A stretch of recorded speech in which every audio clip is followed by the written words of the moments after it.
घेणं देणं नाही। ते जे कुठले नेते असतील 4-5 त्यांचा पक्षच वेगळा आहे आणि आमचा पक्ष वेगळा आहे। काका मात्र आमचे त्या ठिकाणी गेलेले आहेत। त्यामुळे काकांच्या बाबतीत काय घडलं हे मला तरी माहिती पाहिजे, त्यांना माहिती नको असेल तर तो त्यांचा विषय आहे।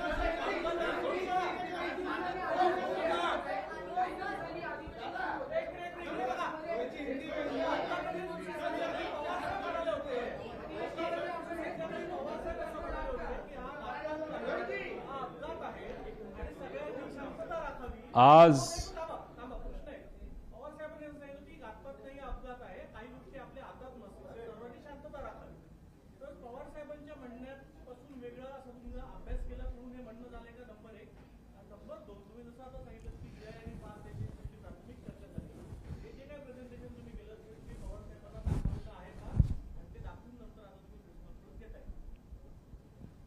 साहेबांनी जे कुठलं स्टेटमेंट त्या ठिकाणी दिलं ते 28 तारखेला माझ्या अंदाजाने 12-1च्या दरम्यान तिथे दिलं असेल। काय असेल ते म्हणजे 6-7 तास झाले होते। मी 13 दिवसानंतर बोलतोय। 6 तासामध्ये आपल्याला किती कळतं आणि अंदाज काय असतात। आणि दुसऱ्या दिवशी लाखो लोक हे बारामतीमध्ये तिथे येणार होते। अर्धवट माहितीवर एखादं स्टेटमेंट मोठ्या नेत्याकडनं जर चुकीचं गेलं आणि त्याच्यावर जर लोकांनी वेगळी भूमिका घेतली तर मग जो महत्त्वाचा दिवस असतो तो दुःखाचा दिवस असतो पण महत्त्वाचा असतो। लाखो लोक वेगळं काहीतरी तिथं निर्णय घेऊ शकतात। हे एवढी मॅच्युरिटी आणि एवढा अभ्यास पवार साहेबांचा नक्कीच त्या ठिकाणी आहे। 6 तासामध्ये एखादं स्टेटमेंट देणं 13 दिवसामध्ये स्टेटमेंट देणं याच्यामध्ये नक्कीच त्याच्यामध्ये फरक आहे। काल पवार साहेबांशी मी बोलणार होतो पण तब्येतीचं कारण असल्यामुळे त्या ठिकाणी मला त्यांना ते प्रेझेंटेशन दाखवता आलं नाही। आणि दुसरी गोष्ट तुम्हाला सांगतो की रोहित पवारनी आजपर्यंत जे काही मीडियामध्ये स्टेटमेंट दिलेले आहेत, जे काही प्रेस कॉन्फरन्सेस घेतलेले आहेत, याच्यामध्ये मी कोणाची परवानगी त्याच्यामध्ये घेतलेली नाही। विचाराचा पक्का असल्यामुळे पवार साहेबांच्या मनामध्ये काय याचा अंदाज असल्यामुळे आजपर्यंत गेल्या 7 ते 8 वर्षामध्ये माझ्या प्रेझेंटेशन माझ्या वागण्यावरनं माझ्या बोलण्यावरनं मी कुठेही तिथं चूक नाही तर कॉन्ट्रोवर्सी केली नाही। त्यामुळे पवार साहेबांना माहीत होतं, टीव्हीवर सातत्याने येत होतं, पण साहेबांचा माझ्यावर विश्वास असल्यामुळे साहेबांनी मलाही विचारलं नाही आणि मी त्यांना हे प्रेझेंटेशन तिथं दाखवलेलं नाही। तुम्ही जे म्हणताय जे काय मॅनिप्युलेशन्स झाले त्याच्यामध्ये हा एक व्यापक गट आहे असं तुम्हाला वाटतं की फक्त त्या वैमानिकाचा अतिघाई किंवा अतिविश्वास घडला हे नक्की काय की सगळं? आता वैमानिक कसा होता, काय होता, त्याचं फायनान्शियल बॅकग्राऊंड काय, अजून कुठले विषय आहेत का, डिप्रेशनमध्ये होता का, मेंटल स्टेट। आज या प्रेस कॉन्फरन्सच्या माध्यमातून महाराष्ट्रातल्या प्रत्येक व्यक्तीला जो प्रश्न पडलेला आहे की अजितदादांचा जो ॲक्सिडेंट होता तो एक अपघात होता का घात होता, हा प्रश्न प्रत्येक व्यक्तीला पडलेला आहे। काल मुंबईकडे येत असताना पिंपरी चिंचवडमध्ये जेव्हा माझी गाडी स्लो झाली, सिग्नल लागलं होतं, तेव्हा माझ्या लेफ्ट साईडला एका रिक्षा चालकाने त्याची रिक्षा थांबवली, खाली उतरला आणि माझी काच वर होती त्यामुळे काचेवर त्याने आवाज केला। काच खाली घेतल्यानंतर त्याने सांगितलं, अहो 9 तारखेला तुम्ही संध्याकाळी अजितदादांबद्दल काहीतरी सांगणार होता ॲक्सिडेंट बद्दल, त्याचं काय झालं? मी त्यांना सांगितलं काल नाही म्हणजे 9 तारखेला नाही तर 10 तारखेला मी या बाबतीत मला काय वाटतं हे तिथं सांगणार आहे। या प्रेस कॉन्फरन्सच्या माध्यमातून आणि तुमच्या सर्वांच्या मदतीने लोकांपर्यंत मी आता पोहोचतोय। काही लोकांनी भावनिक होऊन काही व्हिडिओ टाकलेत। ते व्हिडिओ कसे आहे की दादा परत येतील, 6 जण विमानात दादा होते, जी बॉडी तिथं सापडली ती दादांची नव्हतीच, दादा आज येतील उद्या येतील।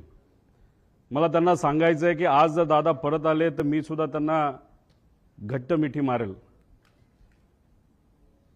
पण ॲक्सिडेंट झाल्यानंतर 6 दिवस दररोज जेव्हा मी उठत होतो तेव्हा मला असं वाटत होतं काहीतरी घाणेरडं स्वप्न मी तिथं बघितलेलं आहे की दादांचा ॲक्सिडेंट झाला आणि ते फक्त स्वप्नच होतं आणि खऱ्या अर्थाने ही गोष्ट घडली नाही असं कुठेतरी मला तिथं वाटत होतं।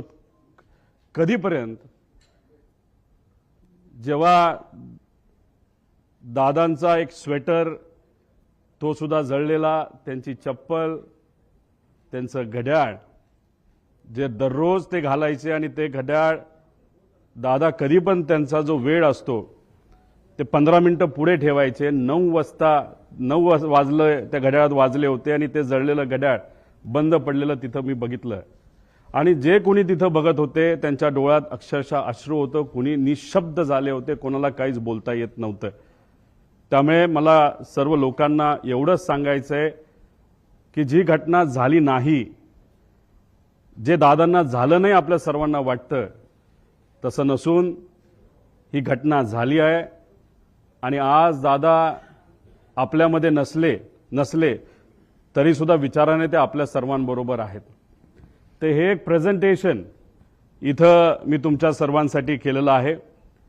या प्रेझेंटेशनमध्ये मी स्वतः, माझी टीम, मित्र, ज्यांच्या कोणाकडे पर्यंत मी पोचू शकलो त्यांच्याकडनं जी माहिती आम्हाला मिळाली ती माहिती या प्रेझेंटेशनच्या माध्यमातून आपल्या सर्वांपर्यंत आणण्याचा प्रामाणिकपणे प्रयत्न केलेला आहे.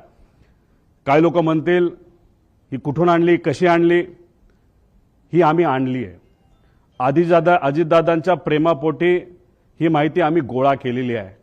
मी सरकारमध्ये नाही, आम्ही सरकारमध्ये नसलो तरी जे काही जमलं, कारण का शेवटी दादा असतील, साहेब असतील, आम्हा सर्वांना एवढंच सांगितलेलं आहे की प्रयत्न करत राहावा. आणि तो प्रयत्न या प्रेझेंटेशनच्या माध्यमातून हाच केलेला आहे की खरं काय घडलं याची माहिती लोकांना पाहिजे, आम्हाला माहिती पाहिजे, म्हणून हा प्रामाणिक असा प्रयत्न तिथं केलेला आहे. माझ्यासारख्या छोट्याशा कार्यकर्त्याला जर एवढं जमत असेल तर मला असं वाटतं की जर सगळ्या रिसर्च एजन्सी, इन्व्हेस्टिगेशन एजन्सी जर सरकारने नाही तर सरकारमध्ये असणाऱ्या लोकांनी जर लावल्या तर लवकरात लवकर आपल्याला या बाबतीतलं रहस्य त्या ठिकाणी कळू शकतं. सुरुवात करत असताना आता दादांचा मुंबई ते बारामतीचा विमान प्रवास थोडक्यात दिलेला आहे. 210 किलोमीटर विमानाचं अंतर त्यांना तिथं कव्हर करायचं होतं. 27 मिनिटं त्यांना त्या ठिकाणी लागणार होती. आणि विमान कुठलं होतं तर VSR ही एक कंपनी ऑपरेटर, त्यांचं त्या ठिकाणी ते होतं. लेअर जेट नावाचा एक ब्रँड आहे, बंबार्डियर नावाची एक कंपनी आहे कॅनडाची, पण हे विमान हे अमेरिकेमध्ये त्या ठिकाणी बनलं आहे. पुढं आता याबद्दल विमानाबद्दल बोलायचं झालं, बंबार्डियर एरोस्पेस 2010ला हे विमान बनलेलं आहे. लेअर जेट 45 हे विमानाचा टाईप आहे. खूप फास्ट विमान असतं, 51,000 फूट उंचीवर हे विमान त्या ठिकाणी ट्रॅव्हल करतं. बाकीचे जर विमानं आपण बघितले त्याच्यामध्ये कुठली असू दे तर ते विमानं हे 41,000च्या आसपास त्या ठिकाणी असतात. आता हे विमान लेअर जेट 45 असं त्या ठिकाणी दिसतं. त्याचे इंटरनल पार्ट हे मी तुम्हाला इथं दाखवले. अंदाजे अजूनपर्यंत आम्हाला कळलेलं नाही. अंदाजे या बाजूला म्हणजे लेफ्ट साईडला दादा इथे कुठंतरी त्या ठिकाणी बसले असावे. या सेक्शनमध्ये आपल्या बॅगा नाहीतर अतिरिक्त जो काय आपल्या बरोबर सामान असतं हे सामान या भागामध्ये त्या ठिकाणी ठेवलं जातं. इथं पेट्रोल म्हणजे ह्या पेट्रोलच्या टाक्या आहेत असं आपल्याला समजायला काय हरकत नाही. बाकी डिटेल जर कोणाला पाहिजे असतं तर हे डिटेलमध्ये इथं दिलेलं आहे. आता या VSR कंपनीची माहिती मला आपल्या सर्वांना द्यायची. याच्यामध्ये विजय कुमार सिंग हे दोघं याच्यामध्ये पार्टनर आहेत. आणि विस्टा सेल्स प्रायव्हेट लिमिटेड नावाची एक कंपनी आहे. 2 डिरेक्टर विजय कुमार सिंग आणि रोहित सिंग. विजय आणि रोहित हा विजयचा मुलगा आहे. रोहित सिंग बद्दल मी पुढे 2-3 स्लाइड पुढे त्या ठिकाणी आपल्या सर्वांना माहिती देतो. याच्यामध्ये जर बघितलं तर हे 3 शेअर होल्डर इथं दिसतात.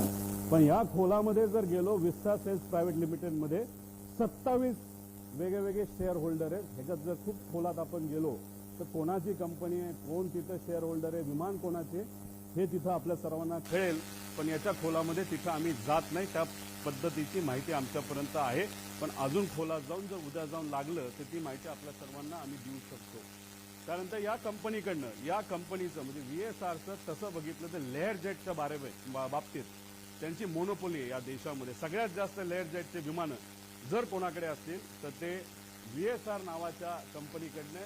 विजय कुमार सिंग एक छोट्या कंपनीमध्ये काम करायचे, पण नंतर कष्ट केले असतील नाहीतर काय बऱ्याच काय गोष्टी झाल्या असतील. त्यांनी स्वतःची VSR नावाची ही कंपनी तिथं सुरू केलेली आहे. पुढे आता अपघाताच्या दिवसाची टाइमलाईन जर आपण बघितली तर 7:02 तिथं जो क्रू असतो म्हणजे पायलट अटेंडंट हे सगळे तिथं 7:02 तिथं पोहोचले.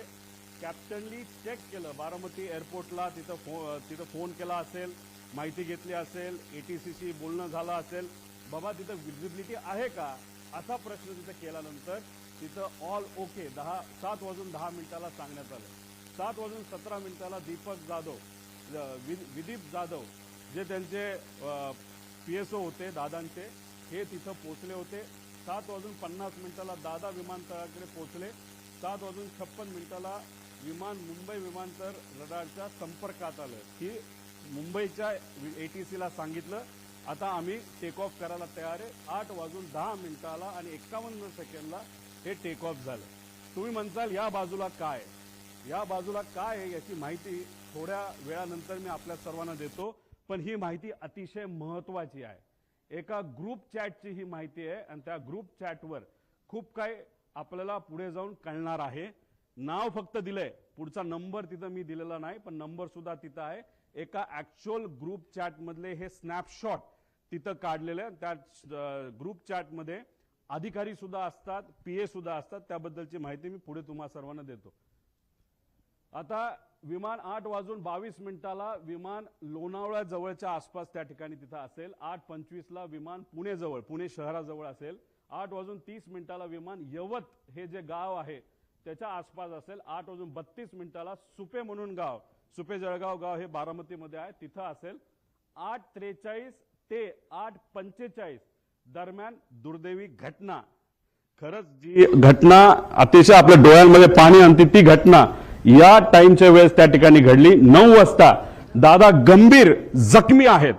ऍक्सिडेंट झाला हे आम्हाला कळलं होतं, पण आमच्या सगळ्यांच्या मनात असं होतं की जखमी आहेत, हॉस्पिटलमध्ये आहेत, पण जिवंत आहेत अशी कुठली बातमी आमच्या कानामध्ये यावी. तशी 9 वाजता ती बातमी सुरू होती, पण 9:45 पहिली बातमी आली ती म्हणजे दादांच्या निधनाची, जी ऐकल्यानंतर अक्षरशः मन पण सुन्न झालं आणि डोकं सुद्धा सुन्न त्या ठिकाणी झालं. आता ही माहिती म्हणजे हा जो प्रवास आहे, हा प्रवास हे जे एक सॉफ्टवेअर आहे नाहीतर ऍप आहे, ज्याच्याकडे विमान असेल त्यांना हे ऍप उघडता येईल. जो पायलट असेल हे ऍप उघडता येईल. युनिव्हर्सल ऍप आहे, याच्यामध्ये तुम्हाला सगळ्या विमानाची माहिती तिथं कळू शकते. त्याच्यात जर आपण गेला तर ह्याच्यामध्ये हे किती वर्षापूर्वीचं विमान होतं तर 16 वर्षापूर्वीचं ही सगळी माहिती असते. ह्याच्या आधी 2 दिवस स्टेटमेंट दिलं, विमान चांगल्या स्थितीत होते आणि मेंटेन्ड होते, हा सगळ्यात महत्वाचा मुद्दा तिथं आहे. वैमानिक अनुभवी होते, हा दुसरा महत्वाचा मुद्दा त्याच्यामध्ये आहे. अपघात विजिबिलिटी इश्यूमुळे झाल्याची शक्यता आहे, हाही मुद्दा त्याच्यामध्ये त्या ठिकाणी आहे. आता या आमच्या ताई बारामतीच्या आहेत, त्यांचं काय स्टेटमेंट हे थोडंसं तुम्ही ऐकून घ्यावं. गावाकडून आलो होतं, पूर्ण असा विमानाचा आवाज वेगळाच येत होता नेहमी. म्हणजे यांचं आणि तिथं असणारे बरेच काही हे आहेत की त्यांचं असं मत होतं की रोज तिथं जे पायलटला शिकवलं जातं त्याची विमानं रोज ये जा करत असतात. दादांची विमानं बऱ्याच वेळा आलेली आहेत, मोठ्या मोठ्या व्यावसायिकांची विमानं आलेली, पण हे विमान जेव्हा त्या गावाच्या वरून गेलं होतं, एक तर ते जवळून गेलं होतं आणि त्याचा आवाज थोडा वेगळा आला होता. म्हणजे कदाचित मेंटेनन्सचा हा मुद्दा असू शकतो. पुढे आता हा व्हिडिओ तुम्ही डिटेलमध्ये बघा. हा व्हिडिओ एका ग्रामपंचायतीचा व्हिडिओ आहे. हे गोल दाखवलंय, तो जे विमान आलं सरळ झालं, ते तिथं टिल झालं आणि दुर्दैवी 11 सेकंदात ते खाली आपल्या सगळ्यांना पडलेला आणि तो स्फोट झालेला त्या ठिकाणी बघायला मिळाला. म्हणजे हा सगळा CCTV फुटेज हा आपल्या सर्वांना बघायला मिळतो आणि हे झालं, हे CCTV फुटेज आपल्याला मिळालं म्हणून आता आपण सर्वजण चर्चा करू शकतोय. हे CCTV फुटेज आलं नसतं तर जसं इतर प्लेन क्रॅश बद्दल नुसतं मोघमच बोललं जातं, तसंच कदाचित या बाबतीत सुद्धा दुर्दैवाने बोललं जाऊ शकलं असतं. पण हा CCTV फुटेज आपल्या सर्वांसाठी अतिशय महत्वाचा आहे. आता याच्यामध्ये आपल्याला प्रश्न काय पडतात, म्हणजे मालक तर बोलून गेला की काय झालं असावं हे असेल, तर ह्याच्यामध्ये विमान काय बिघाड, म्हणजे ह्याच्यामध्ये काय बिघाड झाला होता ज्याच्यामुळे ते विमान स्टॉल झालं. स्टॉल झालं म्हणजे बंद पडून ते एका बाजूला त्या ठिकाणी वळलं. तर का ते स्टॉल झालं, असं का झालं, मेकॅनिकल फेल्युअर झाला असेल का? त्यानंतर टेक ऑफ पूर्वी विमान चेक करण्यात आले होते का? आपण कधी गाडी घराच्या बाहेर काढत असताना पेट्रोल आहे का, ऑइल आहे का, ह्या बेसिक गोष्टी बघतो. तसं विमान उडवायच्या आधी त्याच्यामध्ये टेक ऑफ पूर्वी विमानाचं इन्स्पेक्शन एक मेकॅनिकल अधिकारी करत असतो. त्याचं कामच तेवढं असतं की विमान नीट आहे का, सगळ्या केबल लागल्यात का. जसं की लिफ्ट आपल्या घरी असेल नाही तर ऑफिसमध्ये असेल आणि त्याचं इन्स्पेक्शन जर करायचं असेल तर त्या ज्या केबल आहेत त्या नीट आहेत का, बटणं नीट दाबली जातात का, आणि समजा जर लाईट गेली तर लिफ्ट होतं का. चेक करणारे कर्मचाऱ्यांना आता आपल्याला पकडावं लागणार आहे, बोलावं लागणार आहे, चर्चा करावी लागणार. ते आम्ही करू शकत नाही, पण जी कुठली एजन्सी आता सरकारने दिलेली आहे त्या एजन्सीला तिथं असणारे जे कोणी चेक करणारे कर्मचारी आहेत त्यांच्याशी तिथं आपल्याला बोलावं लागेल. टेक लॉग हा प्रत्येक विमानाचा टेक लॉग हा केला जातो.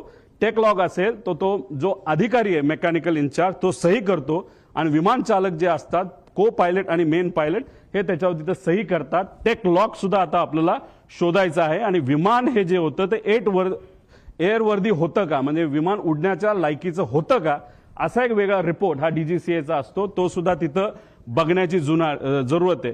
रुटीन लाईन मेंटेनन्स हा करावा लागतो. एक मेन मेंटेनन्स, इंजिन काढावं लागतं, घालावं लागतं, ऑइल चेक करावं लागतं सगळं. आणि त्यानंतर हा रुटीन मेंटेनन्स, कुठलाही प्रवास झाल्यानंतर ते विमान चेक करावं लागतं, त्याला रुटीन मेंटेनन्स बघावं लागतं. आणि हे अतिशय क्रिटिकल एरिया असतो हा पोलिसांचा विमानाचा. तिथं सगळीकडे सीसीटीव्ही कॅमेरा असतात. तिथं मोठ्या मोठ्या इंडस्ट्रियलिस्टचे विमानं ठेवलेली असतात आणि तिथं सगळीकडे हँगरच्या बाहेर आणि हँगरच्या आत सीसीटीव्ही कॅमेरा त्या ठिकाणी असतात. त्यामुळे ते सीसीटीव्ही कॅमेरा कुठे आहेत, कसे आहेत, कोण मेंटेन करत होतं, खरंच विमानाला कुणी हात लावला होता का, चेकिंग झालं होतं का, हे सगळं तिथं बघण्याची आपल्या सर्वांना जरूरत आहे. आणि विमानाचा हेवी बेस मेंटेनन्स हा कधी केला, कसा केला, काय केला, त्याला विमान कंपनीली सुद्धा शेड्यूल दिला असतं आणि त्या शेड्यूल प्रमाणेच आपल्याला मेंटेनन्स हा करावा लागतो. ते झालं होतं का, त्याचा रिपोर्ट कुठे. आणि हे रिपोर्ट का मागतोय, कारण का हे जे VSR कंपनी आहे त्या VSR कंपनीमध्ये अनेक एक्स DGCIचे लोक काम करतात, नाही तर त्यांचे कन्सल्टंट आहेत. त्यामुळे आम्हाला भीती अशी आहे की आतापर्यंत गेल्या 13-14 दिवसामध्ये काहीच झालं नाही, फक्त सीसीटीव्ही गोळा केलेले आहेत. बाकी ह्यांनी अजून सुद्धा रिसर्च नाही तर इन्व्हेस्टिगेशन काही झालेलं नाही. आणि असंच जर टाइमपास करत राहिले तर मग हे सगळं मॅन्युप्युलेट केलं जाऊ शकतं. हे सगळे खोटे रिपोर्ट हे केले जाऊ शकतात. त्यामुळे रिपोर्टवर फक्त विश्वास ठेवून चालणार नाही, सगळे सीसीटीव्ही आपल्याला त्या ठिकाणी बघावं लागतील. आता ह्याच्यामध्ये या कंपनीचा इतिहास आपण तिथं बघू. तुम्हाला आठवत असेल 2023ला एक ऍक्सिडेंट झाला होता. ते कुठलं विमान होतं, लेअर जेटचं विमान होतं. बघा इथं आता ते विमान तुम्हाला क्लिअरली दिसेल नाही दिसेल माहित नाही, हे पडलं, हे घसरत गेलं, पाऊस तिथं पडत होता, स्पीड खूप होतं, विमानचा टाईप लेअर जेटचाच होता. आता काही लोक लगेच टीव्हीवर बोलायला लागले होते की अरे बारामतीचं जे विमान आहे त्या ILS सिस्टम नाहीये, असं बरेच रिसर्च अभ्यासू लोक म्हणायला लागले. बरोबर आहे, पण त्याच विमानतळावर बऱ्याच वेळा अनेक वेळा मोठे इंडस्ट्रियलिस्ट पासून सगळे तिथं उतरलेले आहेत ILS सिस्टम नसताना. आणि ILS सिस्टम बद्दल आपण चर्चा करतोय तर हा ऍक्सिडेंट जिथं झाला मुंबईला, तिथं तर हायली ऍडव्हान्स सिस्टम आहे, ILS सिस्टम सुद्धा आहे, तरी सुद्धा हा अपघात झाला कसा. त्यामुळे फक्त ILS सिस्टम बारामतीला नाही म्हणून ते ढकलून त्या ठिकाणी चालणार नाही. आता हा ऍक्सिडेंट झाला, कसा झाला, काय झाला, व्हिजिबिलिटी वर ढकलून मोकळे झाले विमानाचे, अजून पाऊस होता, हे होतं. मग ILS सिस्टम असताना पाऊस होताना सुद्धा बाकी विमानं लँड होऊ शकत होते. मग आमच्या VSR या कंपनीचं लेअर जेटचं विमान का लँड होऊ शकलं नाही आणि का घसरत गेलं, याचा अभ्यास कुठं ना कुठं त्या ठिकाणी करावा लागेल. 2023चा हा विषय. मग आतापर्यंत रिपोर्ट आला असेल, आतापर्यंत एन्क्वायरी क्लिअर झाली असेल, तो रिपोर्ट मीडियाकडे आला असेल, तो रिपोर्ट कंपनीली जे लोक आत होते, ज्या कंपनीली ते भाड्यावर घेतलं होतं त्या लोकांना दिला असेल, अशी अपेक्षा आपण करू. कारण 2 वर्ष एवढा मोठा अपघात होऊन हे कुठेही रिपोर्ट कोणी दाबू शकत नाही. बघूया काय झालं पुढं. दुर्दैव असं मुंबई लेअर जेट असं सांगण्यात आलं, म्हणजे कुठंतरी VSRचा एक होल्ड आहे DGCAवर, असं आमच्या सगळ्यांचं मत आहे. म्हणून एवढा मोठा रिपोर्ट होऊन त्या ठिकाणी तो दाबण्यात आला. मग का हा रिपोर्ट दाबण्यात आला? हा रिपोर्ट जर आतापर्यंत आला असता, तो जो सरकारपर्यंत पोहोचला असता, तर मग काही गोष्टींमध्ये बदल होऊ शकले असते. आणि मग आज आपले अजितदादा माझे काका हे आज आपल्या सर्वांमध्ये इथं असू शकले असते, पण हा रिपोर्ट न झाला, न त्याच्यावर चेक झालं, कसं घडलं याचा कुठेही अभ्यास त्या ठिकाणी झाला नाही. हा रिपोर्ट आजपर्यंत दाबला असं आमच्या सगळ्यांचं त्याच्यामध्ये म्हणणं आहे. बरं ठीक आहे, भारताने हा रिपोर्ट दाबला. मग आता एक फार मोठं विमान घेऊन तिथं मी गेलो होतो आणि ते विमान हे लंडनला सुद्धा लँड होतं आणि ते कोणाचं होतं, तर VSRचं होतं. मग हे विमान लंडनला तिथं पोहोचत असेल, नाही तर युरोपमध्ये तिथं जात असेल, जेव्हा ही घटना भारतामध्ये, महाराष्ट्रामध्ये, मुंबईमध्ये घडली 2023ची, त्याची दखल युरोपियन एव्हिएशन सेफ्टी एजन्सीने घेतली आणि एजन्सीने VSRला विचारलं, अरे बाबा तुला TCO थर्ड कंट्री ऑपरेटर म्हणून आम्ही परवानगी दिलेली आहे, तुम्ही आमच्याकडे लँड होऊ शकता, पण ही घटना घडली कशी याचा रिपोर्ट आम्हाला तू दे, सेफ्टी तू करतो काय करतो कशा, या बाबतीत आम्हाला थोडी तरी माहिती दे. दुर्दैवाने आतापर्यंत ती माहिती ही या मोठ्या एजन्सीला, या VSR कंपनीला दिलेली नाही. तिथं सुद्धा हे दाबण्यात आलं आणि कुठंतरी काहीतरी गोष्ट लपवण्यात आली आणि त्यांनी सांगितलं लेवल 1 ची त्रुटी असल्याच्या कारणाने EASA कडून VSRचा परवाना रद्द झाला. लेवल 1 म्हणजे काय, सगळ्यात बेसिक सेफ्टी ज्याच्यामुळे ऍक्सिडेंट होऊ शकतो, विमान पडू शकतं, माणूस जाऊ शकतो, याला लेवल 1 ची safety. There is major non compliance, त्याने हे direct serious risk to flight safety, immediate corrective action required, त्याशिवाय आम्ही उडून देणार नाही असं युरोपियन एजन्सीने सांगितलं. आणि त्यांनी काय केलं, सस्पेंडेड ऑपरेशन, ग्राउंडेड एअरक्राफ्ट, सगळे अप्रुव्हल्स आणि सर्टिफिकेट काढून टाकले, सगळा मेंटेनन्स आणि त्याच्या फ्लाईट ऍक्टिव्हिटीज, त्या फ्लाईट तिथे घेतल्या जातात, सगळ्या मंत्र्यांच्या फ्लाईट घेतल्या जातात, तिथं दुसरे उपमुख्यमंत्र्यांच्या फ्लाईट घेतल्या जातात. त्यांच्या सेफ्टीबद्दल तर आपण विचार केला पाहिजे. एक नेता आमचा गेला, पण बाकी नेत्यांचं काय? मग ह्या VSRला अजूनपर्यंत का परवानगी दिली जाते? त्यांचा एवढा होल्ड की अजितदादांचा ऍक्सिडेंट होऊन सुद्धा त्यांना तिथं थांबवलं जात नाही. ESA सारख्या मोठ्या एजन्सीली त्यांचा रद्द परवाना करून सुद्धा त्यांना तिथं परवानगी दिली जाते. तर एवढं फेवर VSRला का केलं जातं असं आमचं मत आहे. मग आम्ही काय केलं, एक्स पायलट, जे पायलट VSR कंपनीमध्ये काम करत होते, जे इंजिनियर VSR कंपनीमध्ये काम करत होते, DGCAचे एक्स अधिकारी जे VSRला ओळखून होते, या सर्व लोकांची चर्चा केल्यानंतर, तुमच्यातले काही अभ्यासू आणि रिसर्च करणारे पत्रकार सुद्धा अशा लोकांना भेटल्यानंतर, पूर्वी सुद्धा जर एखादा पायलट आला असेल तर त्याचा कदाचित इन्सेंटिव्ह दिलं जातं, नाही तर तुला नोकरीवरनं काढतो असं सांगितलं जातं आणि लगेचच त्याला तिथं विमानात बसवलं जातं. त्यानंतर कॉकपिट व्हॉइस रेकॉर्डिंग, म्हणजे एक असतो ब्लॅक बॉक्स. ब्लॅक बॉक्समध्ये फक्त आवाज स्टोअर होतो असं नाही, आवाजाबरोबर ते जे इक्विपमेंट्स आहे ते कसे बिहेव करत होते, कुठं काय एक्सेलरेशन होतं, स्पीड काय होतं, आपली पोझिशन काय होती, कुठला काटा कुठं होता, हे सगळं ब्लॅक बॉक्समध्ये तिथं येतं. पण नॉर्मली जर आपल्याला कॉकपिट व्हॉइस रेकॉर्डर, हे साधे रेकॉर्डर असतात, त्यात कॉकपिटमध्ये काय झालं, संभाषण काय झालं याची माहिती आपल्याला देता येते. VSR मध्ये कॉकपिट व्हॉइस रेकॉर्डर सिस्टम हे बंद ठेवलं जातं. त्यानंतर चेकलिस्ट टेकलॉग हा मेंटेन नीट केला जात नाही, तर मॅन्युपुलेट केला जातो. स्टँडर्ड ऑपरेटिंग प्रोसिजर SOP त्यांचं कुठेही नाही. आणि कॉस्ट कटिंगमध्ये हे महाशय, ही कंपनी अतिशय माहीर आहे. त्याच्यामध्ये मेंटेनन्समध्ये कमतरता दाखवणं, नाही तर कुठलंही विमान, नाही तर हेलिकॉप्टर घ्या, ते हेलिकॉप्टर जर आपल्याला उडवायचं असेल तर त्याच्यामध्ये तास दिले जातात, 2200 तास ब्रँड टू ब्रँड, नाही तर 2500 तास. ते झाल्यानंतर इंजिन चांगलं असलं काही नसलं तर पूर्ण इंजिन 6 कोटी रुपयाचं एखाद्या सिंगल इंजिन हेलिकॉप्टरचं आपल्याला बदलावंच लागतं. तसं इथे असतं, पण या कंपनीकडनं तिथं टायमिंग हे कुठेतरी चेंज केले जातात, मॅन्युपुलेट केले जातात आणि त्यामुळेच कुठेतरी ही घटना घडतात असं आमच्या सगळ्यांचं त्याच्यामध्ये मत आहे. आता गो अराउंड तुम्हाला सांगावं लागतं, कदाचित ह्यांनी मुंबई ते एअरपोर्ट दिलं असेल, नाही तर हैदराबाद तिथं दिलं असेल.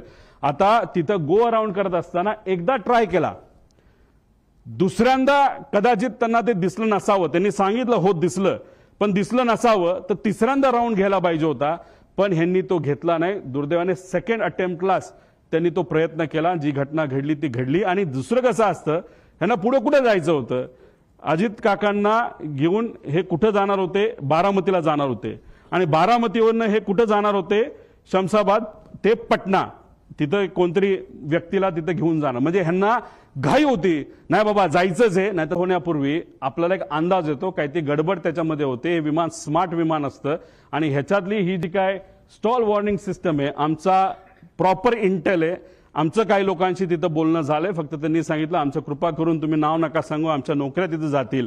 त्यांची चर्चा अशी, जे विमान अजित काकांना घेऊन तिथं ते ऍक्सिडेंट झालं त्याच्यामध्ये ही जी स्टॉल वॉर्निंग सिस्टम ती बंद होती. ती बंद असल्यामुळे काही गोष्टी आपल्याला आधीच कळल्या नाही आणि त्यामुळे ती घटना त्या ठिकाणी घडली असावी असं काही तज्ज्ञांचं तिथं मत आहे. आणि हेवी बेस मेंटेनन्स केलं कुणी ह्याच्यासाठी आम्ही हे पुरावे त्या ठिकाणी मागतोय. पीटीटी पुश टू टॉक म्हणजे तुमची वॉकी टॉकी असते, आपण बटन दाबतो, आपण बोलतो, पलीकडचं ऐकतो, तसं विमानामध्ये पीटीटी असतं. हे पीटीटी जेव्हा चालू होतं तेव्हा कॉकपिटमध्ये बटन दाबल्यानंतर जे जे काय चालू असतं, जसं की आता मी पोहोचतोय, आता लँड होतोय, मी पुढे तुम्हाला ट्रान्सक्रिप्ट दाखवेल, तर ते सगळं कळतं. तर जेव्हा मेन पायलट हा जर कपूर असेल तर पाठक ज्या पायलट होत्या ह्या को पायलट होत्या. को पायलट जनरली ते इंटरॅक्शन करतात एटीसीची. तेव्हा ती पीटीटी त्यांनी दाबलं होतं, तेव्हा त्या वातावरणामध्ये ते जेव्हा शेवटचं वाक्य ओ शिट होतं तेव्हा सुद्धा आणि त्याच्या आधी सुद्धा त्या विमानामध्ये कुठंच ही वॉर्निंग सिस्टीमचा आवाज येत नव्हता. पीटीटी दाबून सुद्धा शुकशुकाट होता, म्हणजे ही सिस्टम तिथं बंद होती असं आमचं त्या ठिकाणी म्हणणं आहे. आणि त्यासाठी जे एटीसीचं रेकॉर्डिंग आहे ते तुम्ही चेक केलं, पीटीटी दाबल्यानंतर त्याच्यामध्ये कुठेही ते वॉर्निंग तिथं आल्या नाहीत. आणि ब्लॅक बॉक्स जेव्हा रिकव्हर केला जाईल त्यानंतर आपल्याला बऱ्याच गोष्टी या बाबतीतल्या कळतील. आता दुसरा विषय असा आहे की हा व्हिडिओ तुम्ही ऐका, मग तुम्हाला त्या ठिकाणी मी सांगतो. आमच्या गावातनं उतरताना आमच्या गावात एक मंदिर आहे, त्या मंदिराच्या कळसाला सुद्धा टेकायची काही लोकांना शक्यता.